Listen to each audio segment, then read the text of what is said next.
ಭಾಳ ಖುಷಿಯಲ್ಲಿದ್ವಿ. CM ಮನೆವರೆಗೂ ಹೋಗಿದ್ವಿ. Krishna CM ಕಚೇರಿಯಲ್ಲ, ಮನೆಯೇ ಕೃಷ್ಣದಲ್ಲೇ ಹೋಗಿ ನಾವು CM ಅವ್ರನ್ನ ಭೇಟಿ ಮಾಡಿದ್ವಿ. ಬಟ್ ಅವರು ಸರಿಯಾದಂಥ ಸ್ಪಂದನೆ ನಮಗೆ ಸಿಗಲಿಲ್ಲ ಸರ್ಕಾರದಿಂದ. ಯಾಕೆಂದರೆ ಇಷ್ಟೊಂದು ಜನ ಹೆಣ್ಮಕ್ಳು ಸಾವಿರಾರು ಸಂಖ್ಯೆಯಲ್ಲಿ ಬಂದು ಈ ಬೀದಿನಲ್ಲಿ ಕೂತಿದ್ದೀವಿ. ನಾವು ಕೇಳ್ತಕ್ಕಂಥ ಬೇಡಿಕೆ ನ್ಯಾಯಯುತವಾದಂಥ ಬೇಡಿಕೆ. ಆ ಬೇಡಿಕೆಯನ್ನು ಅವರಿಗೆ ಈಡೇರಿಸಬೇಕು ಅಂತಂದೇಳಿ ಅವರು ಒಂದು ಸೌಜನ್ಯಕ್ಕೋಸ್ಕರನೂ ನಾನು ಮಾಡಿಕೊಡ್ತೀನಿ ಮುಂದೆ ಬಜೆಟಲ್ಲಿ ಅಂತ ಕೂಡ ಹೇಳಲಿಲ್ಲ. ಹಾಗಾಗಿ ನಮಗೆ ಬಹಳ ಬೇಸರ ಆಗಿ ಈ ಬೇಸರದ ವಿಚಾರನ ಎಲ್ಲ ಮೀಡಿಯಾ ಮಾಧ್ಯಮದವರಿಗೆ ನಾವು ತಿಳಿಸ್ತಾ ಇದ್ದೀವಿ. ಏನಪ್ಪ ಅಂತಂದರೆ ನಾವು ಈ ಸ್ಟ್ರೈಕನ್ನು ಮುಂದುವರಿಸ್ತಾ ಇದ್ದೀವಿ. ನಾಳೆನೂ ಕೂಡ ಇನ್ನು ಹೆಚ್ಚಿನ ಸಂಖ್ಯೆಯಲ್ಲಿ ನಮ್ಮ ರಾಜ್ಯದ ಎಲ್ಲ ಕಾರ್ಯಕರ್ತರು ಮತ್ತು ಸಹಾಯಕಿಯರು ಮೂಲೆ ಮೂಲೆಯಿಂದ ಬಂದು ನಮ್ಮ ಈ ಹೋರಾಟಕ್ಕೆ ಕೈ ಜೋಡಿಸ್ತಾ ಇದ್ದಾರೆ. ಅದು ಉಗ್ರವಾದ ಹೋರಾಟ ನಾಳೆ ಆಗುತ್ತೆ ಅಂತಂದೇಳಿ ಈ ಸಂದರ್ಭದಲ್ಲಿ ಹೇಳ್ತಾ ಇದ್ದೀನಿ.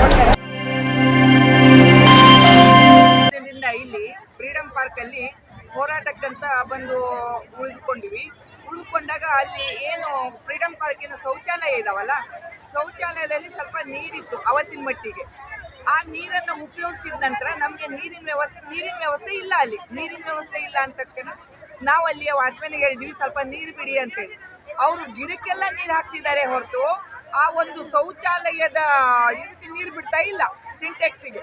ಹಾಗಾಗಿ ನಮಗೆ ನೀರು ಮತ್ತೆ ಇಲ್ಲಿ ಮೊಬೈಲ್ ಶೌಚಾಲಯ ಕೊಡ್ತೀನಿ ಅಂತ ಹೇಳಿದ್ರು, ಅದನ್ನು ಕೂಡ ಕೊಡಲಿಲ್ಲ. ಇಷ್ಟು ಹೆಣ್ಮಕ್ಳು ಬೇಡ ಅಂದರೆ ಒಂದು 15,000 ರಿಂದ 20,000 ಹೆಣ್ಮಕ್ಳು ಇರೋ ಒಂದು ಜಾಗದಲ್ಲಿ ಒಂದು ಹನಿ ನೀರಿನ ವ್ಯವಸ್ಥೆ ಇಲ್ಲದೇನೆಯ ಹೆಣ್ಮಕ್ಳನ್ನ ಶೋಷಣೆಗೊಳಗೆ ಮಾಡ್ತಾ ಇದ್ದಾರೆ ಇವರು. ಇಷ್ಟು ಶೋಷಣೆ ಮಾಡುವಂಥ ಒಂದು ಸರ್ಕಾರದಲ್ಲಿ ಹೆಣ್ಮಕ್ಳಿಗೆ ಯೋಜನೆಗಳು ಕೊಟ್ಟು, ಸ್ತ್ರೀ ಶಕ್ತಿ ಯೋಜನೆಗಳು ಕೊಟ್ಟು ಅನ್ನೋ ಸರ್ಕಾರ ಎಷ್ಟರ ಮಟ್ಟಿಗೆ ನ್ಯಾಯ ಇರಬಹುದು ಸರ್? ಇರೋ ನೀರಿನ ವ್ಯವಸ್ಥೆ ಕೂಡ ಮಾಡಬೇಡ ಅಂತ ಕುಮ್ಮಕ್ಕ ನೀಡಿದ್ದಾರೆ ಅಂತ ನನ್ನ ಅನಿಸಿಕೆ ಆಗ್ತಾ ಇದೆ. ಗ್ಯಾರಂಟಿ ಯೋಜನೆಗಳು ಕೊಟ್ಟು ಅಂಗನವಾಡಿಯವರಿಗೆ ಕನಿಷ್ಠ ವೇತನ ಕೊಡು ಅಂದ್ರೆ ಕೊಡ್ಲಿಕ್ಕೆ ಆಗುದಿಲ್ಲ. ಇವರಿಗೆ ಮನೆಯಲ್ಲಿ ಖಾಲಿ ಇದ್ದಂತ ಮಹಿಳೆಯರಿಗೆ ಇವ್ರು ಕೊಡ್ತಾರೆ ದುಡಿಯುವಂತ. ತಮ್ಮದೇ ಇಲಾಖೆ, ತಮ್ಮದೇ ಸರ್ಕಾರದಲ್ಲಿ ತಮ್ಮ ಯೋಜನೆಗಳನ್ನ ಕೊಟ್ಟ ಕಡೆಯ ಹಳ್ಳಿಗಾಡುಗಳಿಗೆ ಮುಗಿಸುವಂತ ಕಾರ್ಯಕರ್ತೆಯರಿಗೆ ಸರಿಯಾದ ವೇತನ ಕೊಡುವುದಿಲ್ಲ ಇವರು.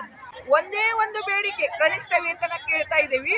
ಕನಿಷ್ಠದ ಕೇಳ್ಕೊಂಡು ಇಲ್ಲಿ ನಾವು ಒಂದು ಹೋರಾಟ ಹಾಕೊಂಡಿದ್ದಕ್ಕೆ ಇದು ನೀರು ಕೊಡ್ಲಿಲ್ಲ ಮತ್ತು ಬೇರೆ ನೀರಿನ ವ್ಯವಸ್ಥೆನೂ ನಾವು ಮಾಡಲಿಲ್ಲ. ಇವರು ಮುಖ್ಯಮಂತ್ರಿಗಳಲ್ಲಿ ಹೋದ್ರೆ ನಮ್ಮ ಲೀಡರ್ ಹತ್ರ ಮಾತು ಕೂಡ ಆಗ್ತಾ ಇಲ್ಲ, ಸೌಜನ್ಯ ತೋರಿಸ್ತಾನೂ ಇಲ್ಲ.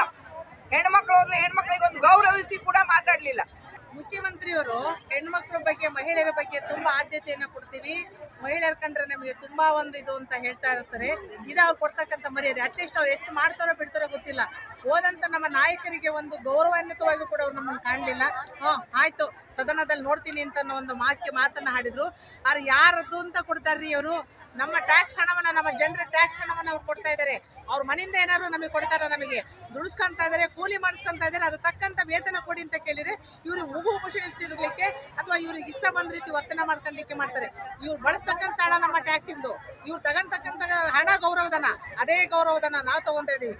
ಇವರೇ ಬೇಕಾಬಿಟ್ಟಿಯ ಕುತ್ಕೊಂಡು ಗೌರವಧನ ಹೆಚ್ಚಳ ಮಾಡ್ಕೊಳಕ್ ಬರುತ್ತೆ. ಅದೇ ಈ ಒಂದು ಮುಕ್ತ ಕಾರ್ಯಕರ್ತರು ಅವ್ರ ಕಣ್ಣಿಗೆ ಕಾಣಿಸಲ್ಲ ಅನ್ನೋದು ನಮ್ಮ ಒಂದು ಬಹಳ ಅಳಲಿದೆ ಸರ್. ಅದ್ರೇ ಹಾಗಾಗಿ ನೋಡಿ, ಇಷ್ಟು ಹೆಣ್ಣು ಮಕ್ಕಳು ಕೂಡ ಅವ್ರದ್ದು ವೈಯಕ್ತಿಕವಾದಂಥ ಒಂದು ಹೈಜೆನಿಕ್ ಕ್ಲೀನ್ ನಿಮ್ಗೆ ಎಲ್ಲರೂ ಗೊತ್ತಿರುವಂಥ ವಿಚಾರ. ಅಂತ ಹೈಜೆನಿಕ್ ಕ್ಲೀನ್ ಕೂಡ ಇಲ್ಲಿಗೆ ಒಂದು ವ್ಯವಸ್ಥೆಗಿಲ್ಲ ಅಂತಂದಾಗ ಆ ಹೆಣ್ಮಕ್ಳು ಎಲ್ಲಿ ಮಲಗಬೇಕು, ಎಲ್ಲಿ ಇರಬೇಕು, ಎಲ್ಲಿ ಮಾಡಬೇಕು, ಅದೇ ಅವ್ರ ಕೌಟುಂಬಿಕದಲ್ಲಿ ಏನಾದ್ರು ಆ ಗಂಡು ಮಕ್ಕಳು ಬಂದು ನೋಡಿದ್ರೆ ಅವರೆಲ್ಲರೂ ಕೂಡ ಮನೆ ಕರ್ಕೊಂಡು ಹೋಗುವಂಥ ಆದ್ರೆ ಅವ್ರದ್ದು ಒಂದು ಬದುಕು, ಅವ್ರ ಕುಟುಂಬ ಬೀದಿ ಬರುತ್ತೆ ಸರ್. ಆ ಬೀದಿ ಬರಲಿಕ್ಕೆ ಕಾರಣ ಈ CM ಸಿದ್ದರಾಮಯ್ಯನವರೇ ಆಗಿರ್ತಾರೆ.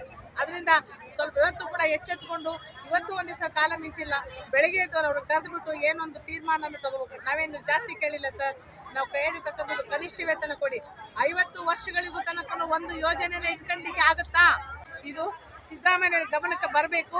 ಕೇವಲ ಮಹಿಳೆಯರೆಲ್ಲ ಬೆಳಗ್ಗೆದ್ದು ಬೀದಿಲಿ ನಮ್ಮನ್ನು ನೋಡ್ಲಿ, ಅವ್ರ ಹೆಣ್ಮಗಳು ಮಹಿಳೆ ಆಗಿರ್ತಾಳೆ. ಅವ್ರಿಗೆ ಈ ಮಾತುಗಳನ್ನ ಆಡ್ತಕ್ಕಂಥ ಮಹಿಳೆ ಹೀಗೆಲ್ಲ ಮಾಡಿದ್ರೆ ಅಂತ ಅವ್ರಿಗೆ ನೋವಾಗೋದು, ಅದನ್ನ 10 ಪಟ್ಟು ನೋವು ನಮಗಾಗಿದೆ. ಯಾಕೆಂದ್ರೆ ಆ ಹೆಣ್ಮಕ್ಳು ಬಂದು ಅವ್ರ ಮನೆಯವ್ರ ಮಲಗಲಿ ಇಲ್ಲಿ